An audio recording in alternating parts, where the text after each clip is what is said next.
Hello, hello. Welcome to the Parents with Disability Forum.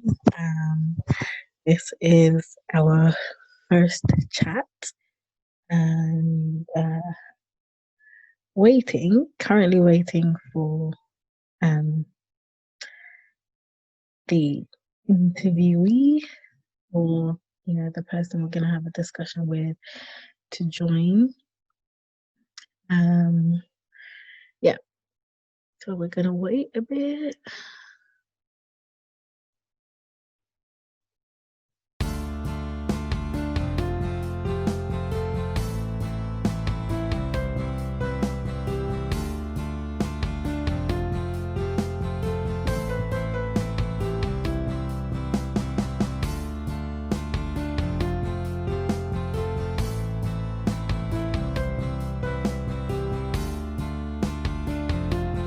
I'm so sorry. I had to pick up Joshy. It's all right. How are you? I'm so sorry. I didn't realise the time. Chris hasn't finished work. I was expecting him to finish so that he'd go and get him. Aww. It's the norm. It's the norm, yeah, really. Yeah, I'm how more are you? than happy to do it, my lovely. I'm more than ready. Yeah. So how have you been anyway, in general? How have you been? I'm also 22 weeks pregnant as well. So are you? baby breath. Do you know what you're having? Girl, boy, you don't know yet. Oh, congratulations. Yes. So all shops closed. I wasn't expecting to become pregnant. And it kind of worked out in the fact that I found out right at the beginning of lockdown as well. Oh. So it's not really happened like in the best way, if that makes sense. Yeah, and you know me, I'm not. Well, you're not at home because you're still working, aren't you? I am working, but I'm working from home, so I'm doing all the Zoom meetings, and it's a lot more work than actually going to work. Yeah, I can imagine, because you also have to do the online stuff and send it to other kids, don't you? So no, we're doing online classroom. So we're using Zoom. Okay. And we're actually, sorry, I was just turning my Wi-Fi off, so it's even better for us. So I'm using Zoom. I have a meeting at 10:30. Lessons start at 11:15.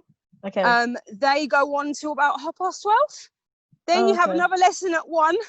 So you got to try and fit in lunch. And I'm just kind of happy. And then you have a meeting at 2:30. So I'm kind of happy that this one's gone back to nursery. Yeah. They reopened for key workers. So it's a godsend, because when I was trying to do my lessons and have my meetings, this one was involved. And he's ASD as well. Yeah, but he's ASD, so he doesn't understand. So he's got the visual impairment. Oh, he does? Not the glaucoma. He does. So he has the aniridia and he has the nystagmus. But not the glaucoma. But they're keeping an eye out just to make sure. Because obviously, my aniridia can cause glaucoma. That's where my mum and I have got. But at the moment, he's like Chris, my brother. Okay. Yeah. So just got to keep an eye on it. But yeah, he's ASD. He was diagnosed 3 weeks ago. Yeah, 3 weeks ago. So you're just like adjusting to it as well. Yeah, so adjusting to being pregnant, adjusting to having a child that's been now not just registered blind, but now with ASD too. And working from home and using Zoom.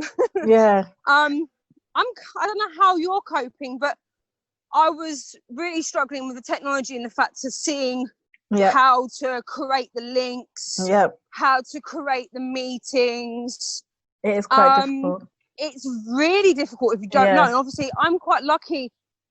You don't have a partner at the moment, do you? No, I don't. No, I didn't actually know that until your Wednesday. Your Wednesday thing. I didn't know you were a single mum. And I was like, oh, bless. So it's got to be even harder for you than it is for me, because you've had to learn about it all on your own. Yeah. Unless you weren't using it before, was you? No, I really No. started doing this a few months now. Yeah, there you go. Yeah. So yeah, I do have a few questions. I think most of them we pretty much answered through our conversation. Yeah. No, go ahead. I'm just gonna like slowly just introduce you. You Yep. pretty much said your name. So I was like, hi, for those who are probably gonna watch, I'm probably gonna do a lot of editing and stuff. That's why I didn't want to do like live. Yeah. You know, because some people with disabilities probably could be anxious and, you know, have anxiety. You know me, my mouth is sometimes I can be a little bit slurry on me good old bad language as well, so you need to edit that as well, I suppose. No problem. Finished? Oh, good boy. Yeah, go on, my lovely. So first question is, what is your name? Natasha or Tasha? Tasha. And whereabouts are you location-wise? I'm in London, Enfield. right? Yeah, Enfield. I'm in Still Enfield. there? You still there? I'm still in Enfield. You didn't want to move anywhere. No. Mum's still in Palmer's Green. Oh wow. Yeah. Do you have no plans to move? You just settled where you are? We just literally bought our 3-bedroom house last year. So wow. I managed to get that. We first of all had my flat. Yeah. The only reason why I had a 1-bedroom flat was because of the punch. If you remember rightly, my mum fought for 8 years to get me compensation. So with that compensation money, I managed to get a 1-bedroom flat. Oh wow. So from that, I then bought a 3-bedroom. Oh, nice. After 4 years, well, 5 years. To say 5 years, it's nearly 5 years. Oh wow, well done. You've been busy. But yeah, yeah, it's taken a lot of time, a lot of effort, a lot of tears. But yeah, and you have to kind of, as you know, work-wise, you've got to have a stable job, and money coming in. Yeah. And I'm kind of lucky. I worked for Winchmore. Yeah. I remember because my little brother told me he was there.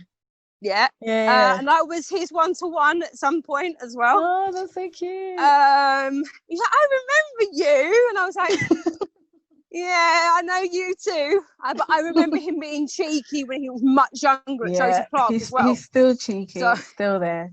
Oh, he is. But yeah. So from going from Winchmore to where I am now. Oh, so you moved from Winchmore? I'm not at Winchmore anymore. I'm now, I've now gone to an independent school. Okay. And I work for the outreach team. No, this way. Good boy. Okay. So I work for the outreach team now. Okay. So many, much better hours. Okay. I'm not having to leave at 5:30 in the morning to drop Joshua off. Okay. Bless his heart. Aww. And then obviously he was in nursery or with family until like 6 o'clock in the evening. Yeah.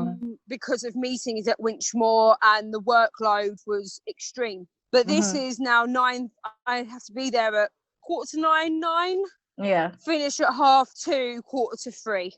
No later than 4 normally. Yeah, the only thing is the travelling sometimes to the main site, which is in Brent. Which I've been doing a couple of times. That's the only thing. That's obviously with a visual impairment and not being able to read, you know, the signs, as you know. Yeah. It helps when now the trains are announcing what stops they're at. Because I wasn't familiarised with it anyways. Sometimes they don't. Sometimes they don't announce it, and you expect them to do it. And I'm just like, okay, where am I going now? I don't know. It's really difficult. First of all, I had to do it with my colleague. So I work with alongside a lady. We first started together as 2-to-1 to a child. And now we've got 2 students, and there's now a male member of staff there as well. But he only started at the beginning of this year. Oh, okay. So the travel to, obviously, you can put this in your blog, but obviously I needed her to come with me so that I could do it once or twice. Yeah. So that I could then get myself familiarised with the journey. The routes, yeah. Yeah, definitely. So, go on. I was gonna ask next week. Pretty much asked it. I was like, "How many children do you have?" Got one. You got one on the way. Yeah, got one and one on the way. Thank you. And you've explained like what your disability is. You've explained a bit. So you've said you've got glaucoma, and what was the other one? So I've got glaucoma. I've got aniridia, which is there's no sort of iris. So not that I don't see colour, so I obviously see colour, but there's no, I don't have blue or brown or green eyes. I have full black with the pupil, so there's no iris at all. That's what aniridia is. And aniridia affects the nerve, like the tissue in the back of the eye as well. How does that affect the vision? Does that affect your vision? My vision is literally 6/60. So what people would see at six. Yeah, that's mine. At 60 feet, I see it 6. Yeah, I think that's the same. You've got exactly the same. Mine is 660 also. Yeah, but on my left eye, because I had the injury, where I had the retina detached, that's like literally only hand movements. So it's like sitting in a steam room. So my right eye is 6/60, but my left is sort of only hand movements. Okay. Okay. So yeah, so then you've got the nystagmus then, which I've got the nystagmus as well. That is it can be so annoying. So the concentration isn't great. And it takes you some time to actually get to understand your surroundings, and then when things actually change or happen so fast, it takes you a while to focus on what it is that's actually happening around you. Do you get that as well with nystagmus? Oh, no, I can't hear you. Oh, you're gone. Are you on mute? Definitely. I mean, for focusing, I could be focusing on something, and sometimes I'm not even registering what I'm seeing, if that makes sense. So I could be looking at a piece of writing, and it takes me, several times to read it before knowing what I've read. I could go over and over and over the same document. Me too. And when you're out and about, if you're trying to read, I can't obviously read road signs, but if I'm traveling on a bus, I have to put my hand out to any bus. If they multiple buses come along near my road, which is a Hertford road, obviously you're aware of that as well, from Mum. So you've got several buses that come along that route, and obviously I have to just put my hand out because I can't see which one is actually coming from a distance, and I actually then have to apologise to the driver if I'm not actually getting on his bus. I do exactly the same thing, and some of the drivers are quite rude actually. They'll just give you a little like some of them are nice and they understand, but I suppose they'd understand. They more understand if I've got my cane out. But I'm not one to have my cane out all the time continuously because I'm in an area that I'm familiarized with. And people are most people on my street now are familiarized with me. So before they even sort of try and wave, they'll go, "Oh, hi, Tash," and then obviously they give me a chance to look to see who it is. But some drivers are so rude. Really rude. It's so rude. I was gonna ask, like, how has your disability caused any challenges with your parenting? And if so, how do you overcome the challenges? So the challenges are everyday life. So even for today, for example, doing a cooking lesson, I couldn't read, it says 600 milliliters of chicken stock. I have to get my partner to, mark off, if I know what I'm doing the day before, to mark off where I've got to have the measurement. Again, another daily challenge is looking after Josh. If, someone says to me, "Oh, he's got a cut underneath his eye," I may not see that until someone actually, points it out. So washing up, like, for example, I'm getting told that I missed spots on the plates last night, so I got to redo them this morning. it's just everyday challenges that a lot of people take for granted, to be honest. Definitely. Just even walking along the street. I mean, you're aware of this as well, because my aniridia causes light defects. So depending on the lighting, I may not see you until you're gone 2 feet away from me or right on top of me. Yeah.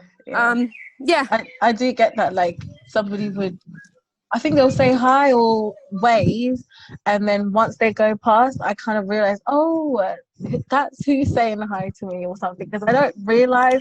And then some people will think that I'm being rude, or like you're being rude. Yeah. Well, it's like, it's not intentional. Definitely. I didn't see you. Like, I get that a lot.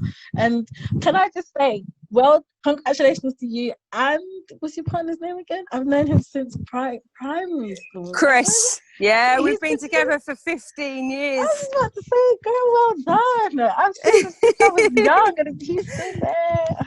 How's that going, relationship-wise? How is that like? Because it's very difficult. Yeah. It's very difficult. We've had a lot of ups. We've had a lot of downs.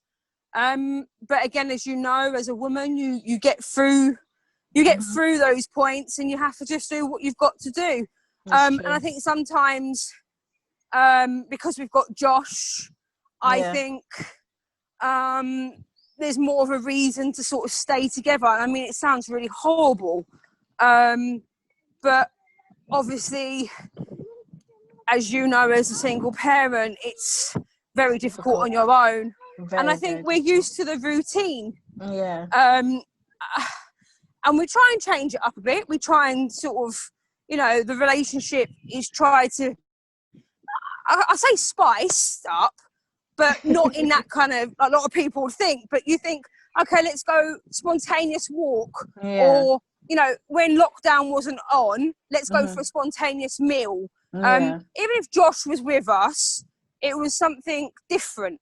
Just to change up the routine, because I think a lot of us do get stuck on routine, and you're just stuck in it. That's true. That's true.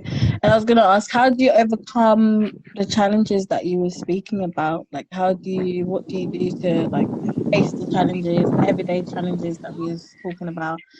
What do you do? I can scream, I can shout, I can cry, I can do the normal everyday emotions. A lot of people will ask me if I'm okay, because I'm sitting there and I'm actually thinking about, how can I improve things? There's not always a way.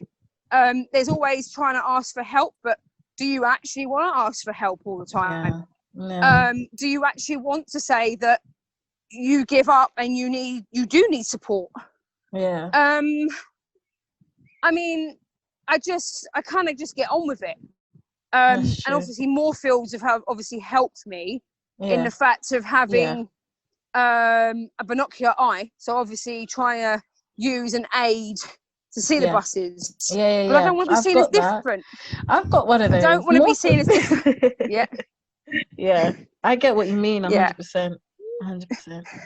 100%. More. But then it's also difficult when you've got the youngest.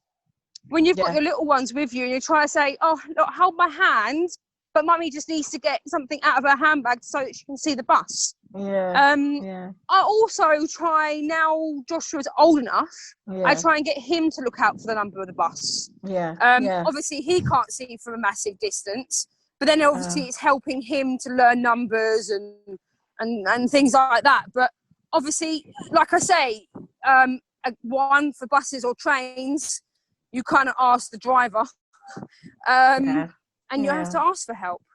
It's true. And you've got to learn to actually accept that sometimes you can't just do it on your own.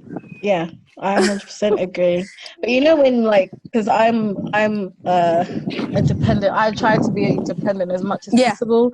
Sometimes you really don't want to ask, and it's like, oh, should I ask? Should I not ask? And then, would you be seen quite like, would people see you in a different way if you do ask? Especially when it comes to parenting and stuff, you really want to do it yourself and stuff. But then, it's like, how would people see me if I do ask for help when it comes to like raising my kids and stuff like that? So A lot of people do ask me, you know, how do you actually get on with, you know, like hospital visits at the moment? Like, obviously, I've wanted Chris to come in with me for the scan, and obviously, I've taken my cane to obviously give that effect of, you know, it's because obviously our disability isn't visible all the time. Exactly. So this makes the cane obviously makes it a little bit more visible for people to know, and you sort of do get those looks. Well, hang on a minute, you're pregnant and you're registered blind. How are you going to cope? How are you going to see how to change the baby's bum? But you overcome. I'm not sure what strategies you put in place. I think you learn how to cope. Definitely. You learn how to be independent. On the fact of, you know, the challenges that, you know, I can. Yeah. So that's cool. Yeah. I was gonna ask if do you see yourself having more children? But you know, you do have. No more after this one. Yeah. Not after this one's born. I think it's definitely going to be a challenge. I think I learned with my first. I had a lot of anxiety. I had a lot of depression. At the beginning with Josh. This one is obviously going to be extremely different because obviously I've had Josh before, and sort of overcome the difficulties that, you know, relay with having a newborn. I still think that there's going to be new challenges. I think I've just got to try and overcome those. Especially, you know, when you're dishing out milk and stuff like that. And measuring out the bottles. Because I do have fear, like, because of my anxiety and depression with having legacy, I just sort of having another child just petrifies me, because, you know, it means that you have to keep an eye on not just one responsibility but two or more, and you know, it's like you have to put your mind on more things and make sure you're covering everything, and at the same time not leaving out the kid before, but then you have to focus on the new kid. So I'm just like, you know, but I think this could have been planned a lot better than it has. I was on contraception. That was supposed to prevent these things happening. But yeah, maybe they say things happen for a reason. Maybe they have. Maybe this has. But I definitely wouldn't be having any more after this. I think I wouldn't. I think family have been a great help. I was gonna ask. That was my next question. Support-wise, you know. Support-wise, my mum in the past, I've kind of, since my dad passed away, mine and her relationship hasn't been the same. Oh, sorry to hear about your dad. Yeah, it's 5 years already. It's kind of. Oh, wow. Yeah. Really? Yeah. Wow. Yeah, and I still have very, very off days.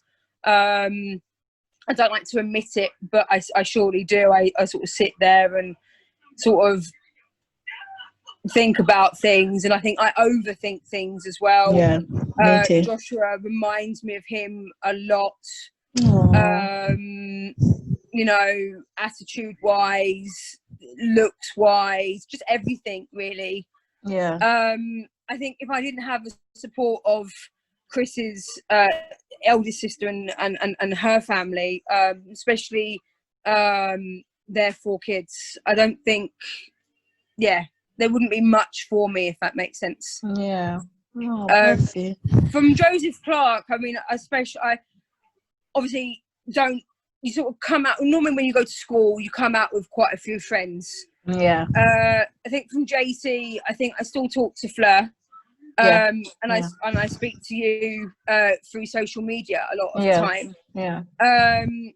But that's it, really. It's because we live well, we lived close, but because I don't know if it's with you as well, because Joseph Clark was like, we didn't take transport to and from Joseph Clark. I didn't know if that actually caused an issue, because we didn't really socialize outside of Joseph Clark that much. We didn't. No, and we just didn't. I didn't know how to personally. I just thought, you know, you go into school and then you go home and that's it. Yeah. But you know, as we get older, I do feel like, you know, not just the forum, but I feel like us socializing as parents with disabilities, like just getting to know each other's struggles and just communicating all the time. I feel like that is something that really has helped me with Legacy a lot. Yeah. You know, just even given Legacy your story. Is she at primary or is she? Yeah, she's in year 1. Okay, so you already went through the anxiety and the whole struggling to get her into reception. Obviously I'm dealing with that at the moment, but obviously on the top of that, I'm having to try and deal with Joshua's educational healthcare plan. So that's obviously a lot of reading. And trying to communicate with other professionals at the same time. How is that going? That is really difficult. I mean, he's already got an educational healthcare plan already, because from myself knowing about it and my mum knowing to get one, obviously when you're young, if you've got the disability, that was helpful. But as a parent that doesn't know and hasn't got that support, it's not kind of fair, because a lot of parents don't get told this is what you're entitled to. That's true.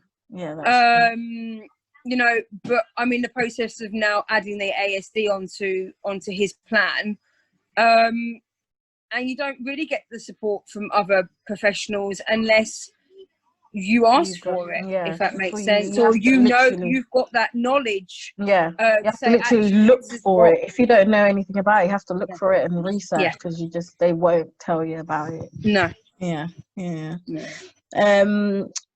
This is the last question. I was like, name an experience or a memory that your child does or has done that keeps you going and makes you happy, and just Joshua's smile makes me keep going.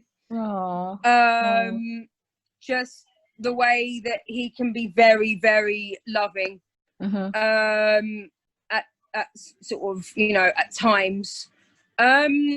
What's Joshua done to make me, you know, happy? Keep you going. You know, is there something about a child or your child that just, you know, I did think about this one, and it was quite a difficult one, because I think I kind of just get up knowing I've got him. It keeps me going just knowing that he's here. I think his cheeky ways keep me going, definitely. And he's just I mean, he's just got such a positive personality. He's just so bubbly. I think just him being here, it keeps me going. And when he's at nursery, I don't actually know what to do with myself apart from work. That is true. That is so true. That's all of my questions, and thank you so much for like your time. And I know it's been like quite difficult to get a hold of you, and you know, because everyone's busy, and you know, with lockdown and kids, and it's like, oh my gosh, like I keep forgetting things all the time. I don't know, it's just like I just didn't realize the time when I knew that I had you at 4, and I was like, I've got to get home by 4, and it, you know, obviously with Josh's disability, I have to be very patient. I have to be very accommodating, and where it would normally take me 20 minutes to get back from the nursery, it's kind of taken me 45 minutes to get back from the nursery. It's just everyday life, really. It is really difficult, honestly. It is so difficult. And then especially I've got the wash machine man coming tomorrow, so when you've got washing that you're, you know, the washing machine that you're relying on, and it breaks down. It doesn't just rain, it pours, doesn't it, Shen? It pours, it really does pour. And to say just a big thank you for what you do, and the fact that, you know, you done amazingly well. The fact that you're working and you've got Josh to look after, and all like everyday life that you go through is difficult enough, but then you've got your disability, your child's disability, baby on the way. And I just wanted to say thank you for that. So I am sending you, just for you, a £20 Amazon voucher, just to spend for yourself, and just just just something for you, because I know that even with me, I tend to think about everything else first, and then myself is kind of like last, and I'm like, oh, I am tired today, aren't I? Like, but I don't have much energy, but I'm gonna keep going. Basically, yeah.